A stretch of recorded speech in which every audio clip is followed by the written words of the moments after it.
All right, we are back. Another episode of Lions Collective. We're live Wednesdays at 6 p.m. I'm your host, Jeff Iafredi. Alongside me, we have Detroit Football Network Zone, Justin Rogers. We got the Athletic Zone, Colton Pouncey, and, of course, Will Birchfield, 97.1 The Ticket. He's in a different location. Again, at this point, it's becoming more and more of a bit. I love it. He's working out of his car in a random gas station. So that's commitment. Yeah, I'm in a Sunoco parking lot in the outskirts of Detroit. I was trying to make it into our office to record there, but people forget how to drive in the snow. The first snowfall of the year, they're going like 10 miles an hour. I had no choice but to pull off. People really lose their minds in the snow. It's crazy. It's insane, dude. How to do They're everything. driving backwards. Yeah.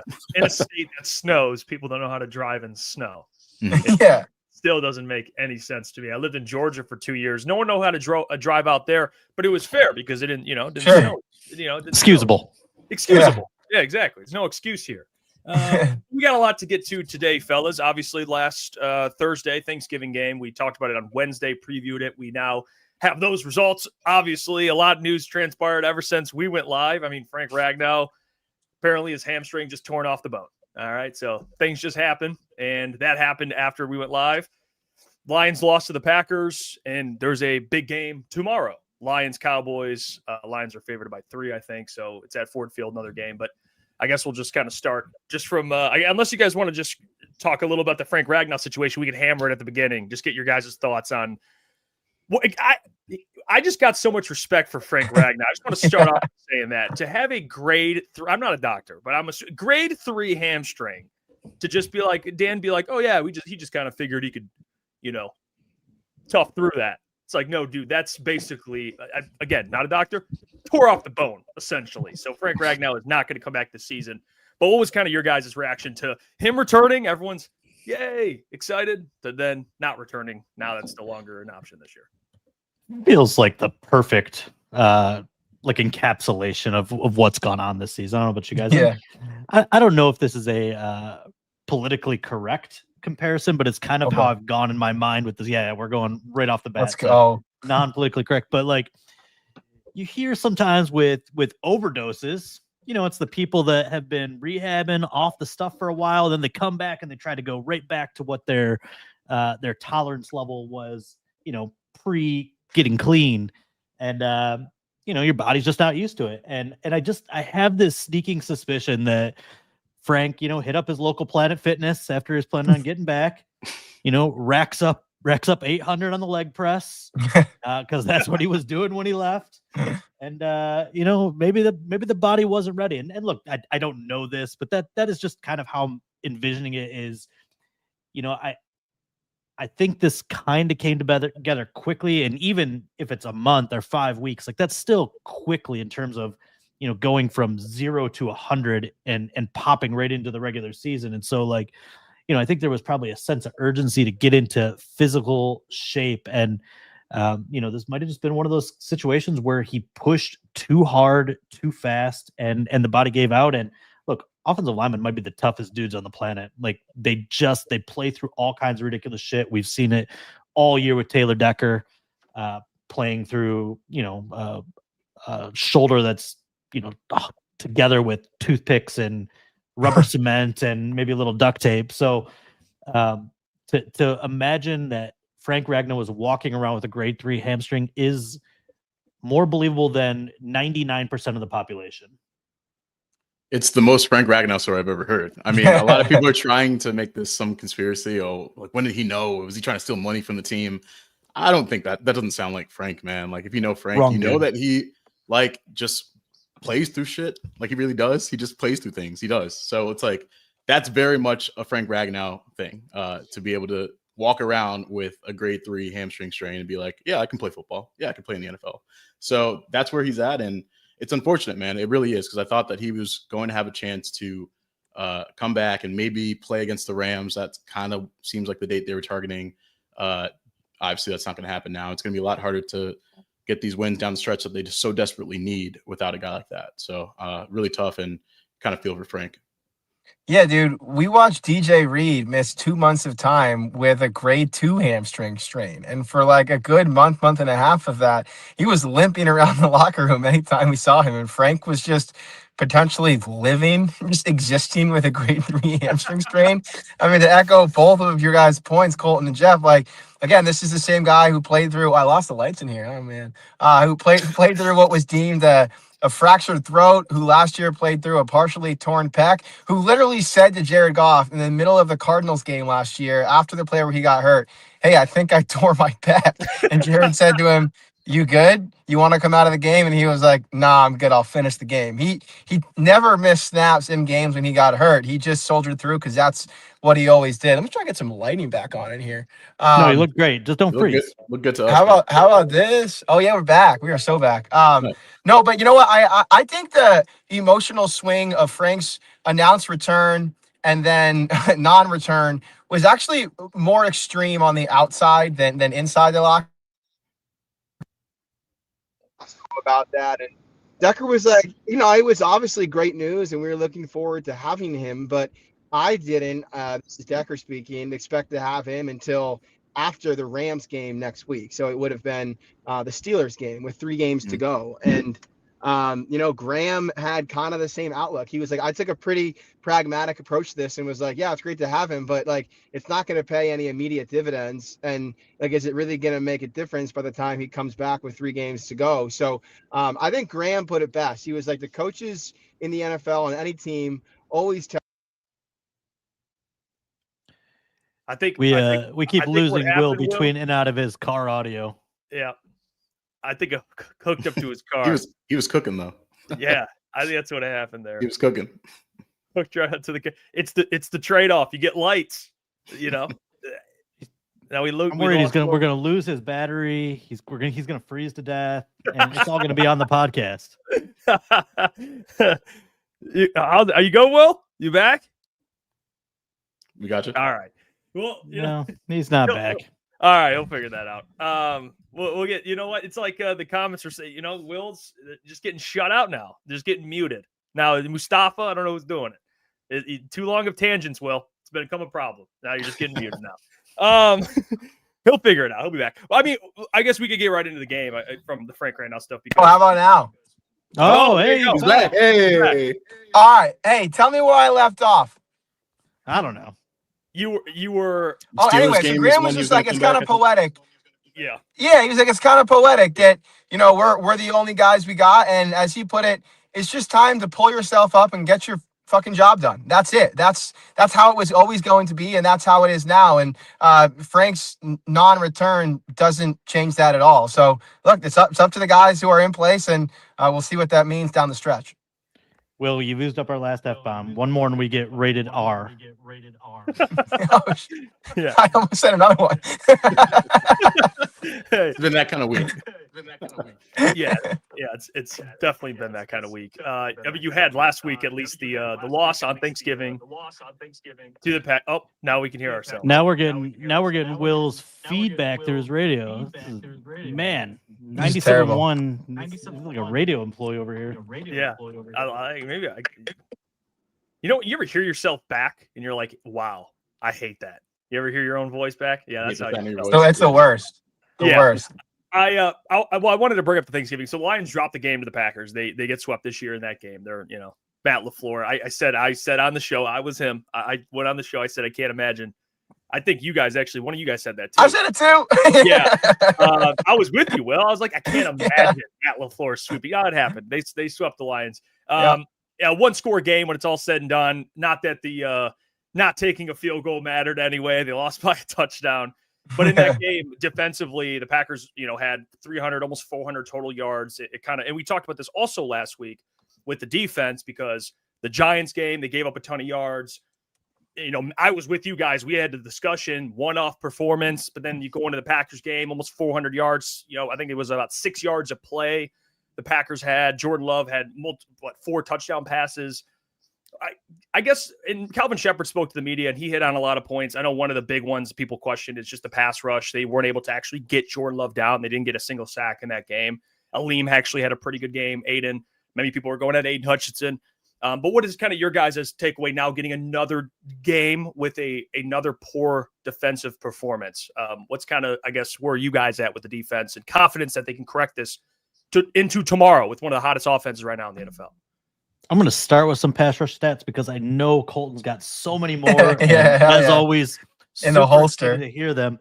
But I think that we've reached a point now where we kind of understand, and maybe we always did, that the pass rush is a big problem, right? And I think Muhammad was playing really well early in the season and kind of covering up their need for more help for Hutchinson. I thought Aleem coming back was going to bridge that further, and Aleem was phenomenal against Green Bay. I mean, he really was. Yep. I think he was the best defensive player on the field most of that game, generated quite a bit of pressure. But end of the day, the stat that stands out this week is, or the stats that stand out this week is, the Lions are slowest in the NFL to get pressure. They're giving teams the most time to throw. The average depth of target because of that is the longest in the NFL. And, the secondary is doing their job, all things considered. The separation that they're allowing is the least in the NFL. The yards after carry or yards after catch is the least in the NFL. And so it's a problem. It's a problem because they can't get the quick pressures. It's what's, the big issue. Hutchinson maybe gets one or two a game. Aleem got one.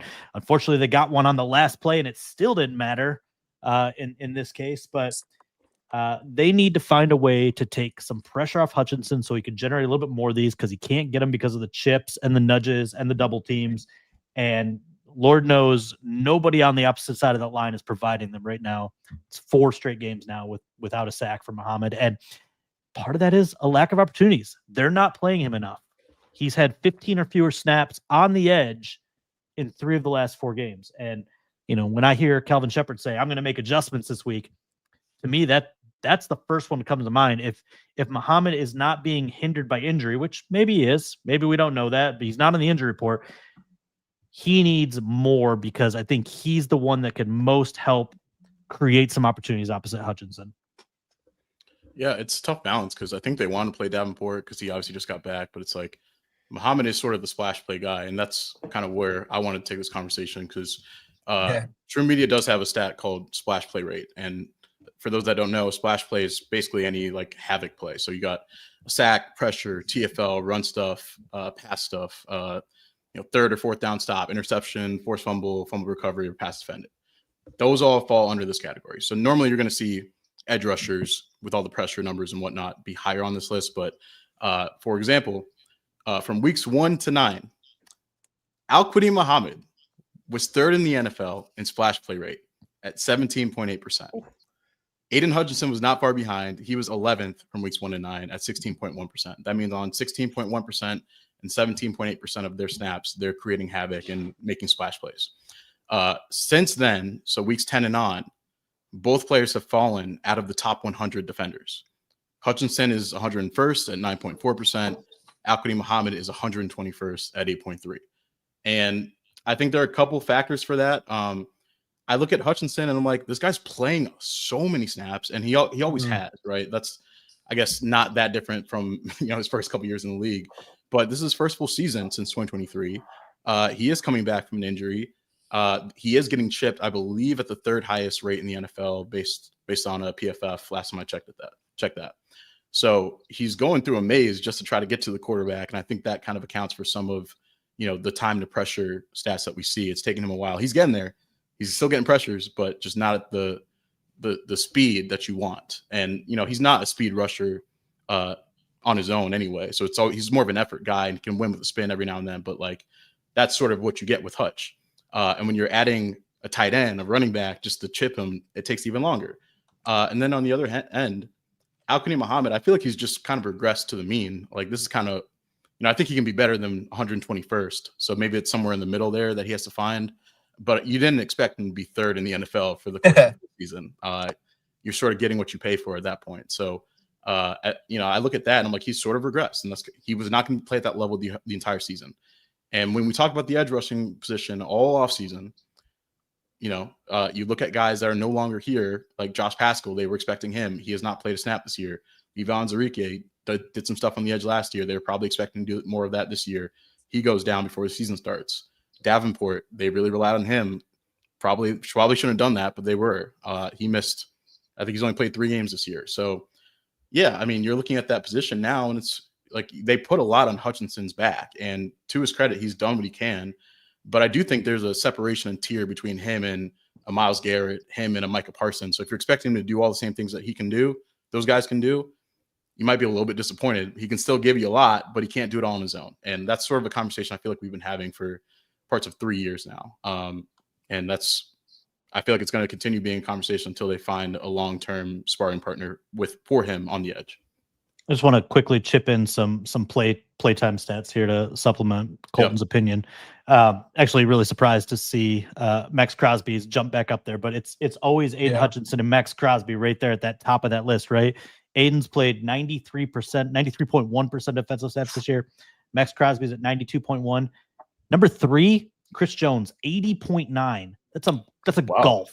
Yeah, that's a golf. And so, I mean, obviously there's linebackers and cornerbacks and safeties that play 100%. It's a different position, different body types, right? Different. They're not engaged with offensive tackles down in and down out. Like rotation is important. And I did notice that Hutchinson was off the field for a couple snaps there in that first drive against Green Bay. I wonder if that was just maybe the short week, a little bit of an adjustment, but I think it's just a symptom of they have no one else. Like they don't trust anyone else to come out there and do anything. They don't have another guy. And so, and they're also, I don't like the fact that they trust him to decide when to pull out the field. Like at some level, like your coaches have to take a little bit more control of that situation and not let your players dictate how much they're playing. Yeah, and just to round that point off, Hutch currently 10th in the NFL in sacks. All of the other guys who are top 10 in the league in sacks are playing closer to 70, 75% at most of the defensive snaps. And because of that, they're able to finish a lot of those plays and convert a lot of those pressures into sacks. I was joking, but also kind of serious this week when I turned to J-Raj and I think John Neo in the Lions media room, and I was like, the Lions defense converts sacks into pressures. And this happens literally sometimes. Like Al-Quadin Muhammad in the Giants game literally had Winston wrapped up in a sack, and Winston squirts out and eventually throws a bomb like 17 yards downfield for a first down. But I think the Lions defense right now is hammering home a point that we should all acknowledge, that all quarterback pressures are not created equal. And just take last week's game where the Lions combined, this is per Pro Football Focus, for 17 pressures and no sacks. And the Packers combined for 15 pressures, 2 fewer, and 3 sacks, 3 more. And part of that is just a simple difference between Micah Parsons and Aiden Hutchinson. But it's also because those pressures from Green Bay are arriving much more quickly than those from the Lions. And like last week, Jordan Love had at least 2.5 seconds to throw on 2/3 of his dropbacks, one of the highest rates in the league last week. Jared Goff had well less than he had that much time to throw on well less than half of his dropbacks. And the week prior, Jameis Winston had at least 2.5 seconds to throw on more than 3/4 of his dropbacks, by far the highest rate in the NFL that week. And, you know, it's funny, Shep goes to the podium yesterday and he kind of refutes or swats away this notion that you just have to win your one-on-one. Like, no shit, he said, but it's also the truth in the NFL. Like every single game comes down to a handful of one-on-one matchups. And right now the Lions just aren't winning theirs consistently enough up front. And like, this is an Aiden Hutchinson conversation as much as anyone else. And he did have a number of one-on-one opportunities last week. If you go back and watch that film, mostly against Zach Tom, and Zach Tom mostly got the best of him. There were a couple bull rushes where he just held up long enough to give Love time to throw, a couple speed rushes where he kind of wiped him out,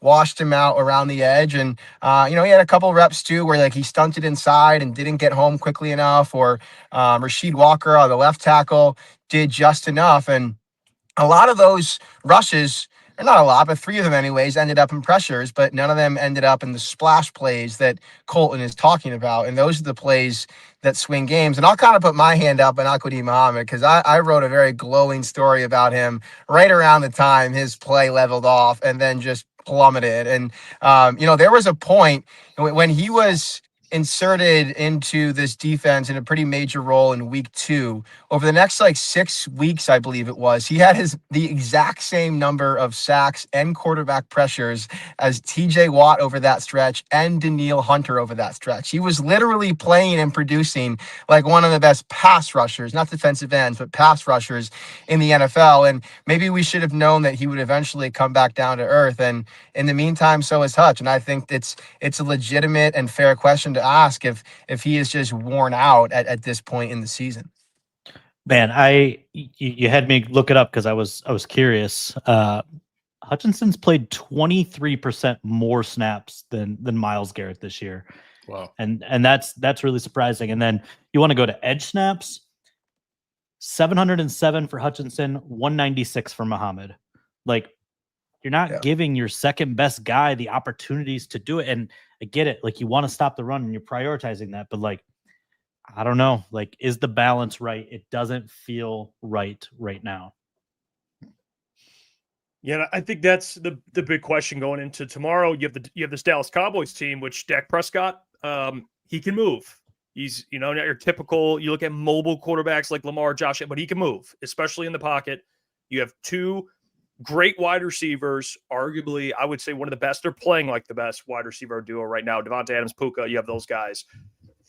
And then an offensive line that's actually been pretty good, and they've been good at running the ball. So I think the big question going into tomorrow is, what does Kelvin Shepherd do? We have someone who asked a question as well, like asking Robo, he says, what kind of adjustments you guys think Kelvin Shepherd will make? Like, what's a fair expectation for tomorrow, I guess, or a concern level for you guys against this offense with Dallas Cowboys? High, very, very high. Yeah. Like, here's the thing that concerns me the most is they come out of this game talking about how difficult it is to sack Jordan Love. And it's true. The guy's difficult to sack. He throws very well off his back foot, 17 sacks all year.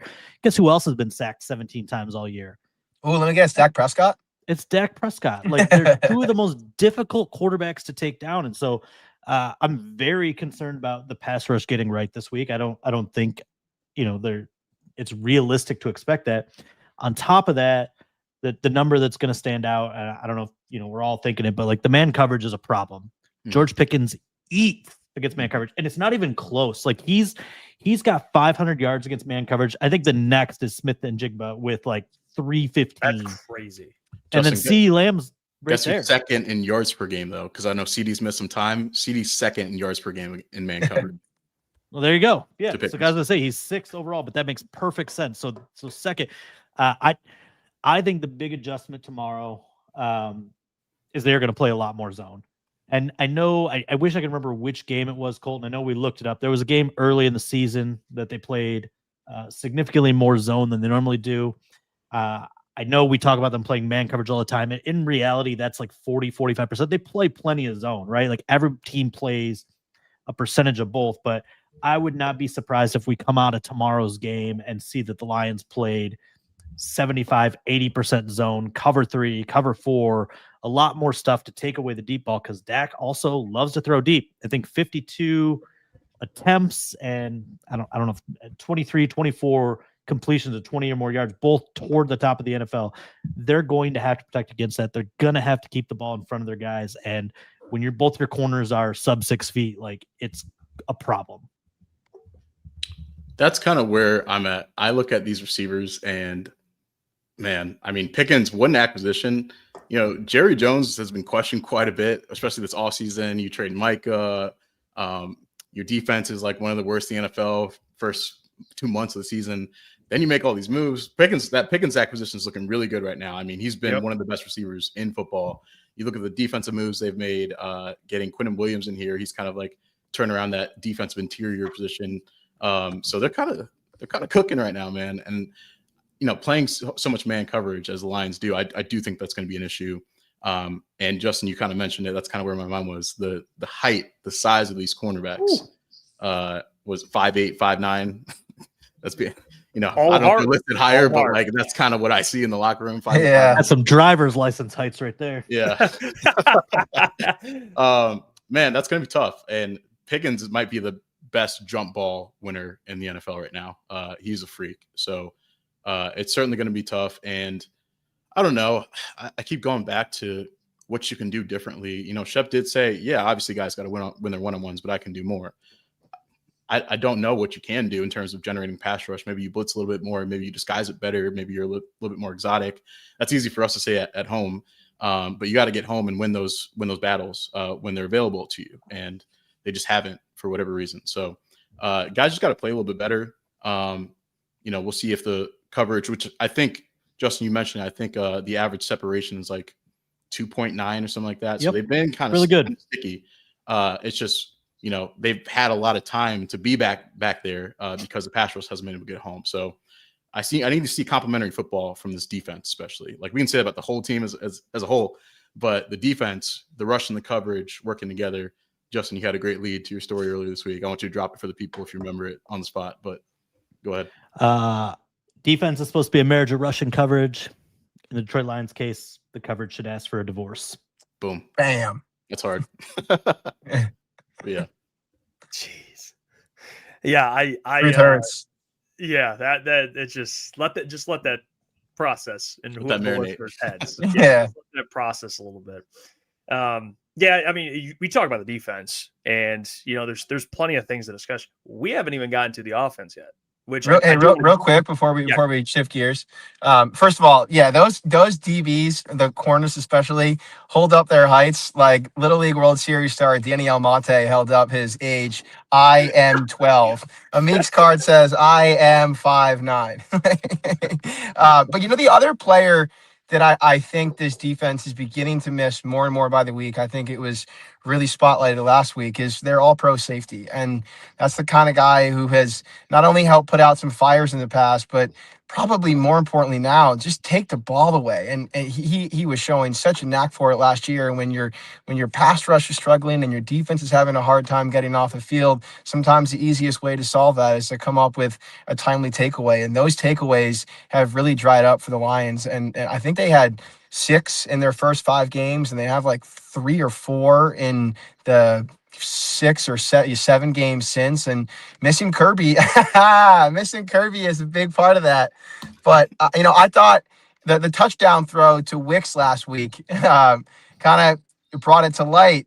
Obviously, Brian Branch is his first one there who's responsible. He pulled up kind of inexplicably in coverage. When we asked him this week, he said he just turned around and instead of looking for the ball, looked back at the quarterback and lost the ball flight. And, you know, he was in position to make the play, but just has to be better there. But also, Thomas Harper was converging on that play where Kirby Joseph usually would be. And, you know, either Thomas Harper was a half second late, or as he told me when I asked him, he just made the mistake of trying to go for the interception on 4th down rather than just breaking up the pass. And that's a young player's mistake. He said that haunts me. Like I'm going to have a hard time letting that one go. He felt like if he had just tried to break up that pass, knowing that was as effective on 4th down as an interception, it could have changed the game. And, you know, that's a play that Kirby Joseph probably makes. He's been ruled out again for tomorrow's game. And frankly, when we spoke with him this week, it didn't paint a very optimistic picture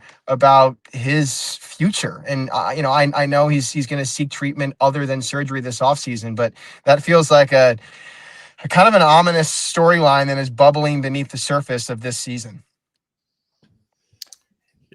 Yeah, it's a great point about Kirby, by the way. He's the turnovers, he's a big reason. Is a massive reason. I want to talk about the offense, but before we do that, I got to tell you about our friends over at Sleeper. So we'll see you back in 30 seconds. Sleeper is the #1 fantasy sports app. It pays to know sports. Pick more or less on top players. Your first pick is on us, so start winning now. Play in Texas, Georgia, Minnesota, and 27 more states. Pick anytime across all sports, pregame or live. Over 10 million players are already on Sleeper. Make your picks count. Score up to 1,000 times your cash. Join today. Get up to $100 credit using code HMA. Call your shot on Sleeper. Download now. All right, let me tell you about our friends over at Sleeper and Sleeper Picks, which you should be using. It's a real money product that connects friends over picks. You guys know what Sleeper is. It's one of the fastest organically growing fantasy platforms in the entire world. Millions and millions of active users. And on Sleeper Picks, all you got to do is choose 2 to 8 of your favorite players. You can do a pregame, live, or across different sports. You just pick more or less suggestion, George Pickens more, CeeDee Lamb more, and just from your friend here, Jeff Iafredi, you can hit the more on that. And on Sleeper, you can get up to 1,000x payouts. You share with your friends, get rewarded together. Use the code HMA, and they will take care of you. Appreciate Sleeper, as always, for sponsoring the show. All right. I do want to talk about the offense because Amon-Ra St. Brown, in that game against the Packers, just when it couldn't get any worse. And I think the irony of it was a backup offensive lineman rolled on him. No shots at him. I'm just saying it was just like here we go. Backup offensive lineman gets another player hurt. And then you have Amon-Ra St. Brown with a high ankle sprain, it looks like, or a low ankle sprain. It's more severe than the ankle sprain. He's had ankle sprains in the past, but it's much more severe, obviously. He's questionable to play. Jamison Williams stepped up. He looked incredible. You got to see Isaac Tesla, TK85. The guy is just solid. All right, Mason, just solid. You can never count him out. But you already don't have Sam Laporta. Okay. Amon-Ra St. Brown is questionable. Those are two of Jared Goff's safety blankets. You have a game tomorrow. I mean, pretty much at this point, every game's a must win. I mean, that's how they're approaching this. And you could be without, or it could be without both your safety blankets tomorrow.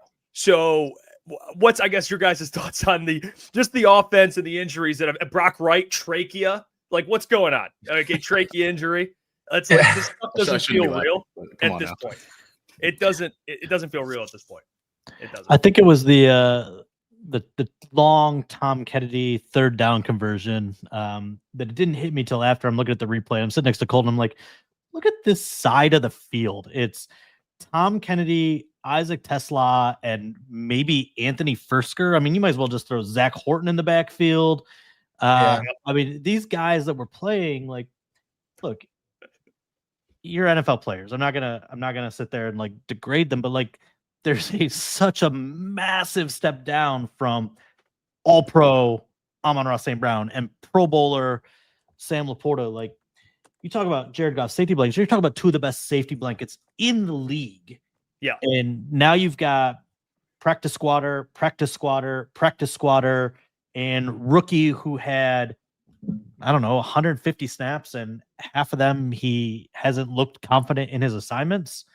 And it's just a mess. And so they desperately need St. Brown tomorrow. And even like an 80% St. Brown, like, just fixes so much stuff just because of his reliability to be in the right spot at the right time. I think we talked about it previously. Like, the loss of Sam Laporta is devastating. Like, it's devastating on so many different fronts, from the security blanket to the blocking on the perimeter. You take St. Brown out of there, and this is a game that feels like it has to be a track meet. Like, you're going to struggle to slow down that Cowboys offense. So you need to score points. And where are those points going to come from? Are you going to throw to JMO 16 times? They might, because I feel like that's where this game is heading right now. Yeah, I feel like they're really going to take that St. Brown decision all the way up to the deadline, 90 minutes before kickoff tomorrow night, and just hope that over the next, what would it be now, basically 24 hours from now, they're going to have to make a decision on Amon-Ra St. Brown, and hope that he mends enough between now and then. I just don't get a good feeling about his chances to go, only because he told us yesterday that this ankle sprain was worse than the one he suffered in 2022 against the Vikings, when he actually was able to stay in the game. And then it ended up costing him the following week's game against the Seahawks. And he said in this case, he couldn't come back in the game because the pain was just too much to bear, and he just didn't feel like he had the stability he needed. So maybe in a miracle, this one, though it's worse, heals more quickly and they can get him out there, and boy, will they need him. And I agree, Justin, even if he's at 75%, with the stakes of this game and the state of this team right now, you feel like you just got to give it a go. I was talking with Tesla yesterday, and he obviously expected a bigger role going into last week's game. He thought, and his main focus was just to master the 11 personnel plays where he'd be filling in for Khalif Raymond. Then he was like, and God forbid something happens, I studied some of those 12 personnel plays too. And good thing, because all of a sudden 12 personnel was basically JMO and Tesla. And, I thought Tesla handled himself well. I thought it was encouraging that he ended up playing 58 snaps, which was double his previous career high, which actually had come the week prior against the Giants. And, I think you saw some of what he can do and some of what his value is on his touchdown down in the red zone. The Lions ran a 2-man concept with Tesla and JMO, and the Packers dropped like 5 defenders into the end zone. And Tesla was like, I don't want to hit our quota on F-bombs, but he was like, oh, this is F.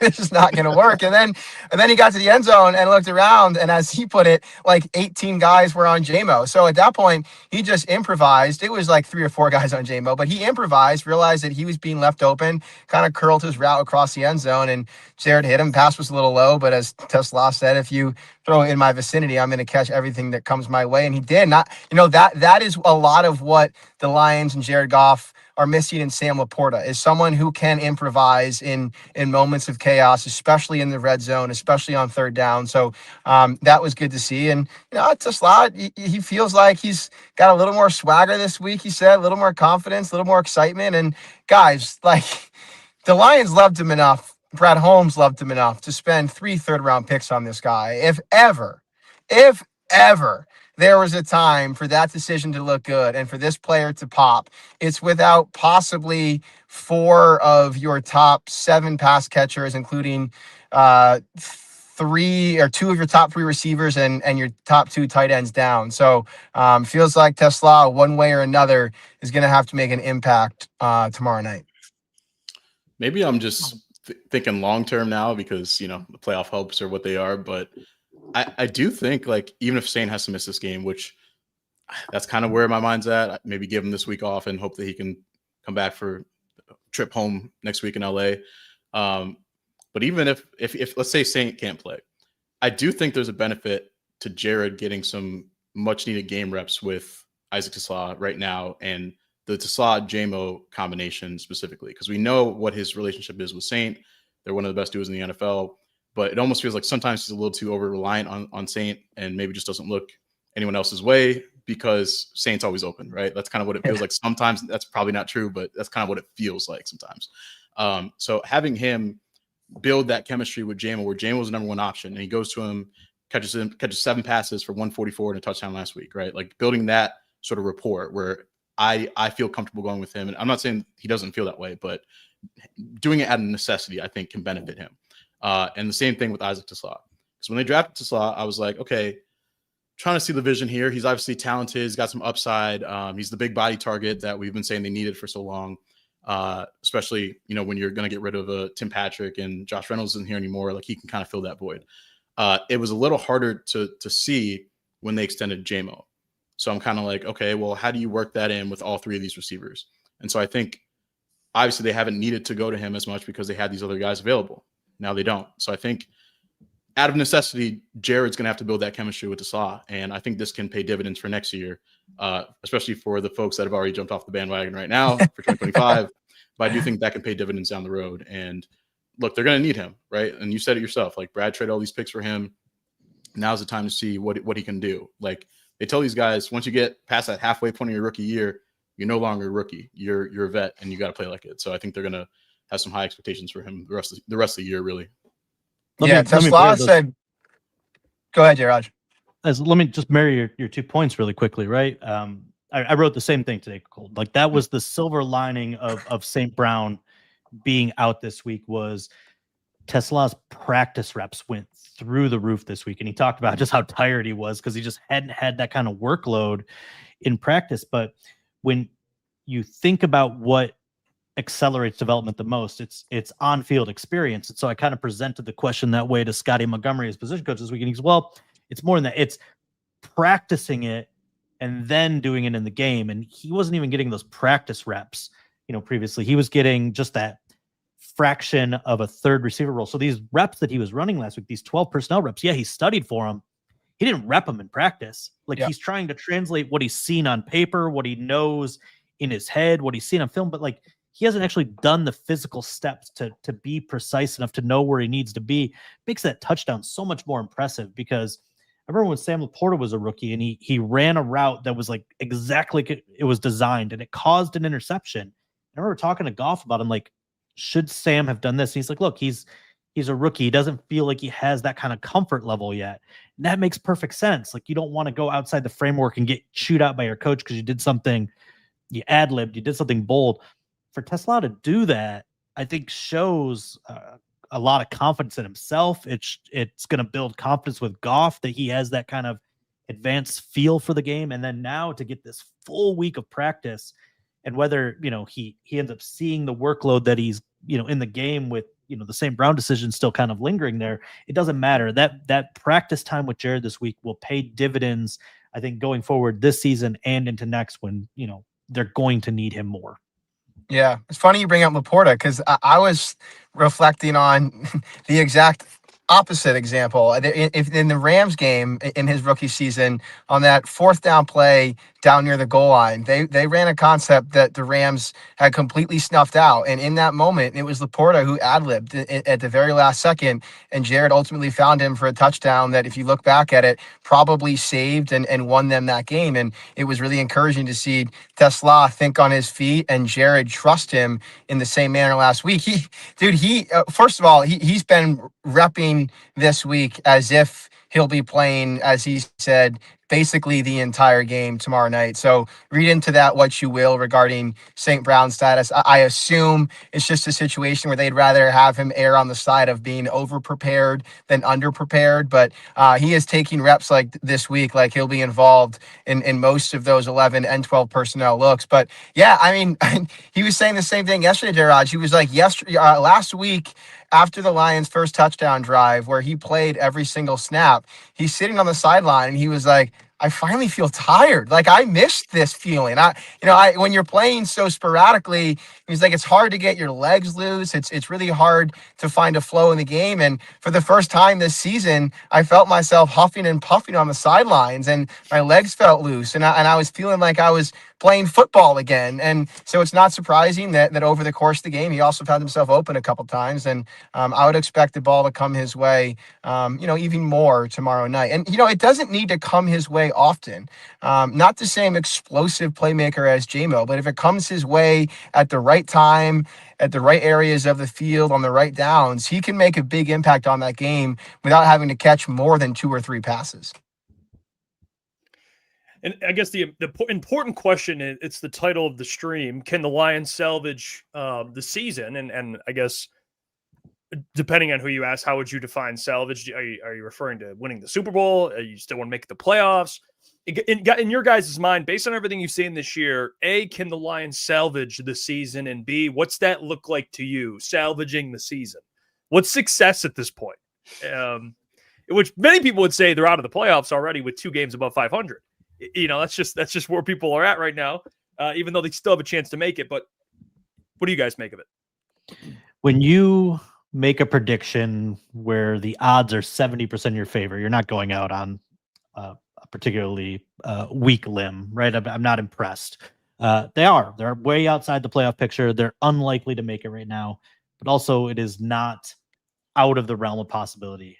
We know this team's moxie, their ability to bounce back, both game to game and within seasons. When you go back to the 1-6 start and the way they finished there, I'm not going to write this team off. I might write them off Friday morning. If they can't bounce back like they have so many times from game to game, and they lose the Cowboys, at that point we might start writing the obituary. But in reality, they need to go 4-1.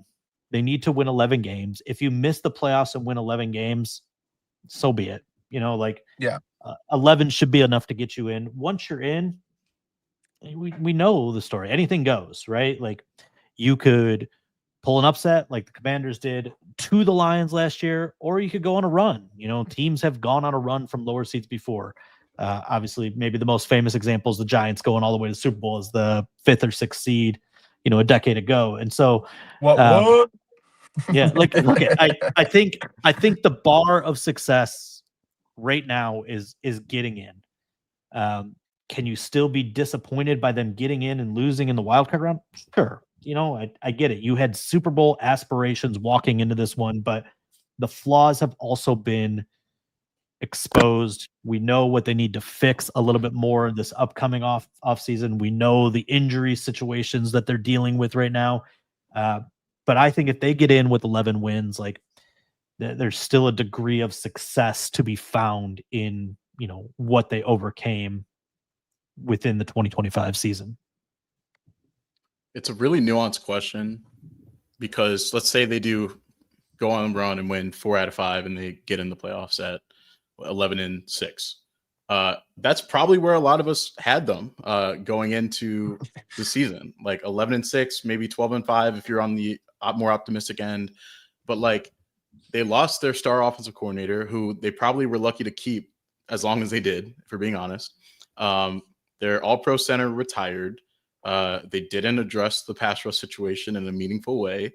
Like you look at they had their holes as much as 15-2 kind of masked some of that. That was probably last year maybe like a 12-win team that like overachieved to get to 15. I feel like that's sort of maybe masked some of the conversations going into the offseason. But when you look at where this team is at right now, if they were to be able to do that, that's probably about where we expect them to be. Now, if they rattle off 4 out of 5 and make the playoffs, I'm curious, maybe people in the comments can chime in. Would you be happy with that? Would you feel satisfied, or is that just kind of the baseline expectation is making the playoffs? I think to some extent you can feel pretty good that you hunkered down when it mattered most. And, Aiden Hutchinson brought it up himself. Like, we call ourselves a gritty team. That word is all over this building, all over the hallways. Like, if we're actually a gritty team, we got to show it. And so if they do hunker down and win some of these games, I think I'd be impressed at least a little bit. It shows me that they have the right guys in the building, and that's why they bring in these guys. They scout the way they do. They draft the way they do. It's for moments like this where you're tested and that adversity shows. Like, they haven't really had to deal with that in recent years. So I think they would kind of be a reminder of the sort of dues that they have if they can hunker down and go on a run. But if they lose, Campbell brought this up the other day, the 2002 New York Giants team that he played on, I think they're 6-6 in week 14. They won 4 in a row to make it 10-6 and sneak it to the playoffs. They lost their first playoff game. So I don't know how that season was remembered. They didn't just lose that first playoff game, bro. They melted down in one of the most epic playoff collapses of all time. Dan left that part out of the story. Okay, there you go. There you go. So it's kind of like, I don't know how people would feel about that if they're one and done. If they do all this work to get in and all of a sudden they're out, I don't know how you would feel about that season. So I kind of go back and forth. Like, the playoffs should be the baseline expectations for where this team is with the talent they have. But, I think we can also have a nuanced conversation about like what they've dealt with, the turnover that they've had. This is probably more of a retooling year than we considered in the offseason. And that's okay to say. And they're going to have a full offseason to address some of these issues, whether it's the pass rush, the offensive line, the center position, interior, maybe getting a long-term tackle if Decker's thinking about his future. Those are questions they're going to have to answer this offseason. But for where they are right now, if they can find a way to hunker down and win some of these games, I think you can feel a little bit okay with that. But obviously it's not where you want them to be. What's going to color the way a lot of fans feel about this season, at least in my mind right now? Week 18 in Chicago, which very well could be a win or get in game for the Lions against a guy who is kind of now the nemesis of this fan base, Ben Johnson. And if they go into that game in Chicago and the Bears are still playing for something, and even if they aren't, I kind of feel like Ben will still play his guys, and they lose and they miss the playoffs at the hands of Ben and finish a 10-7. There will be an uproar and a large percentage, I would imagine, of fans that consider this season a failure. I think salvaging the season, to answer your question, Jeff, is getting into the playoffs. I agree. It has to be 4-1. If they get there, I feel very confident that they'll make it. 11 wins has been good enough to make the playoffs for every team since they expanded the playoffs to 7 teams in each conference back in 2020. So you'd set yourself up. And I think the other thing that's worth considering here, and I asked Dan about this a couple of days ago, is the landscape of the NFL should change the way, or at least influence the way we look at this team and its ceiling. Like, every single week this season, maybe even more recently, we're seeing upsets. We're seeing that every single team in the league is flawed in its own way, is beatable in its own way. Just take last weekend. We were all ready to anoint the Rams as like the one true juggernaut in the NFC, like the one team that was clearly better than everyone else. And they lose at home to the Carolina Panthers, who are who are mid. Like they're fine, but they're mid. And it was just a reminder that there really isn't a behemoth this year that stands in the way of everyone else. I mean, the best team in the AFC is the Patriots. Does anyone really consider them heads and shoulders above everyone else? I certainly don't, despite what they did to the Giants on Monday night. And so I do think this idea that everyone is beatable should change the way we consider the Lions' outlook and how we view their ceiling. And I do think because of that, if they get into the playoffs, having played really well for what would be a month and a half there, almost 2 months, that they would have every chance to go on a run as any other team in the field. So we can adjust expectations if and when they get there. But yeah, right now the goal has to be the playoffs, and it's going to come down rather uncomfortably to the two areas that feel like the weaknesses of this team right now. Can they protect their quarterback on the interior, and can they get after the opposing quarterback? And we're going to get a potentially harsh look at that tomorrow night when the Cowboys come to town with Quinnen Williams and Kenny Clark, and they line up against Graham Glasgow, Coyote Awosika, and Tate Ratledge. So I do think those are kind of the two pivot points of the season right now, and we'll see how it shakes out over the final 5 games. Well, you made such a good point this week with the chaos of the NFL. And I think it was your question to Campbell, like Denver, another team that I would consider toward the top of the AFC, like had to break up a 2-point conversion against a team that the Lions smashed at their place a few weeks earlier. And, New England 10-game winning streak. Look at the opponents New England has played during this 10-game winning streak. Like, I'll give you it at the Bills. What else is it? Panthers, Saints, Titans, Browns, Falcons, Buccaneers, Jets, Bengals, Giants. That's a crap schedule. So also, the top 10 of the draft projections right now, basically. Yeah. And I also heard today that the Patriots are the healthiest team in football. And so, look, I don't want to make excuses for the Lions. It's going to sound that way. They have played a brutal schedule. That's what happens when you're a good team. You play the tougher schedule. That's the reality of it.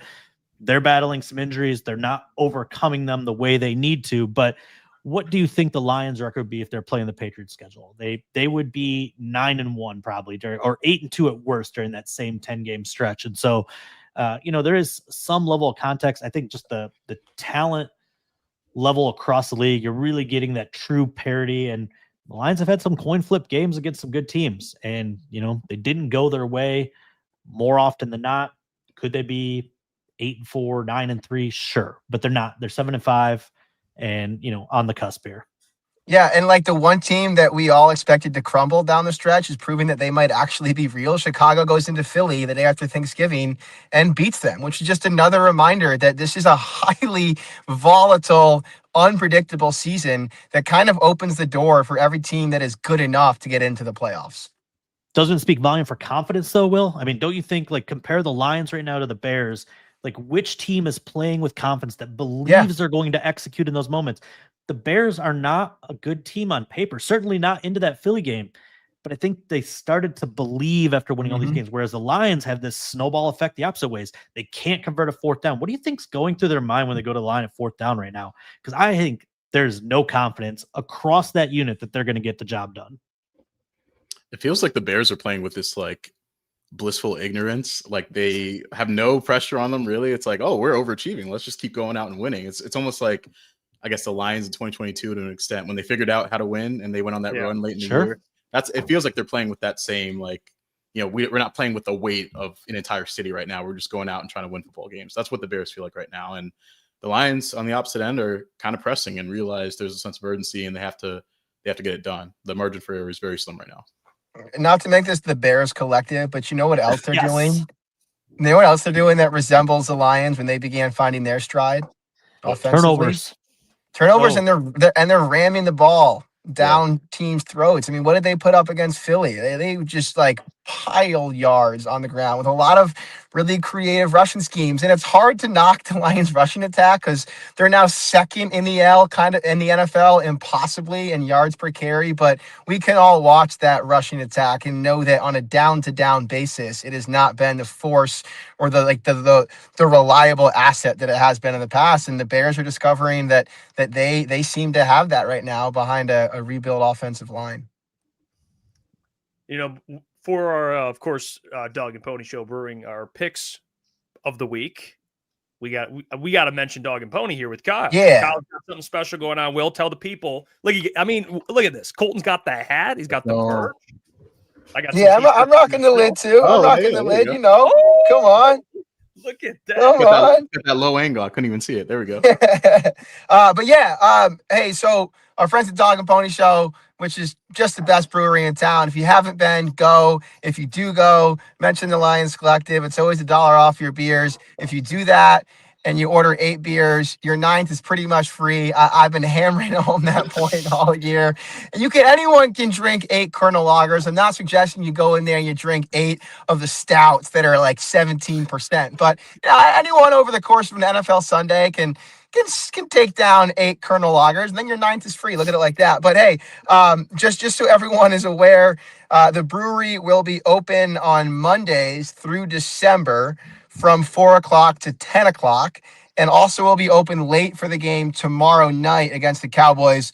One of the coolest game day watching spots in Metro Detroit. They got a big ass projector, bunch of TVs, tons of space. I know they've had some special guests there in the past to fire up the crowd. So if you're looking for a good spot to watch tomorrow, definitely go check them out and drop our name for some deals on your beers, and just keep an eye out. They got a bunch of awesome stuff planned over the next couple of weeks in Christmas and New Year. So make sure you stop in and say what up. Kyle, if you mention Lions Collective and you ask for Kyle, trust me, bro, he will treat you right. Kyle is the best in the biz. Love Kyle, man. Yeah, he gave me more beer than I knew what to do with. And I got some in the back of my car. I'm about to crack one. All right. What is this podcast? just gonna sit in the Sunoco lot and drink. The comment say doing a beer ad read in the car is crazy. I love it. Gonna need a lawyer as not actually next week. Yeah, and then insinuating I'm gonna go crack one open. I'm like 5 miles from home. Before we get out of here, what do we think, guys? I mean, I obviously it got better towards the end in terms of confidence. I thought we did a good we went through the valleys there with things were tough. Now we just came off a good conversation about why people should be a little more optimistic. Let's just cut the crap. All right, Lions Cowboys. What do we think? Who comes out with a victory tomorrow? I think the streak of rebound games comes to an end, gentlemen. And look, I think I've had a reverse curse here. Both ways all season, so don't bet on what I say, but I just really see the Lions having a difficult time keeping up in this one with the two factors, both their lack of pass rush and their lack of offensive weapons.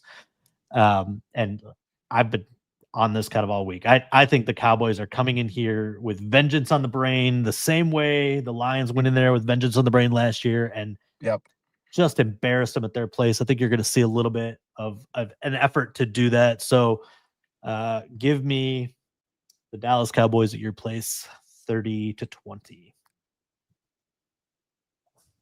Yeah, I tend to think the streak is coming to an end as well. And I thought about it. I'm like, how do the Lions win this game? Honestly, I thought Jared Goff played pretty well, all things considered, last week, like 20-26, and was smart with the football. I think at one point he completed 15 something passes plus in a row. Yep. Like he was keeping them in that one despite not having Sam Laporta and Saint and having to work with different guys on the fly. But I don't know, man. I really think the Cowboys are playing some good football. And last week I picked the Lions over the Packers because I said that's a game that they normally, against all odds, though, that's a type of game that they get up and win for whatever reason. I'd like to say that this week, and maybe that's maybe I was just a week off. So if I put this out there, maybe it'll happen now. But I just don't see it. I think, the Cowboys, what they're doing with their interior defensive line, that's going to be an issue. These receivers on the outside. I don't have a lot of trust in the Lions pass rush right now. And they are obviously short-handed on offense. So I think I'm going to go Cowboys 28, Lions 24.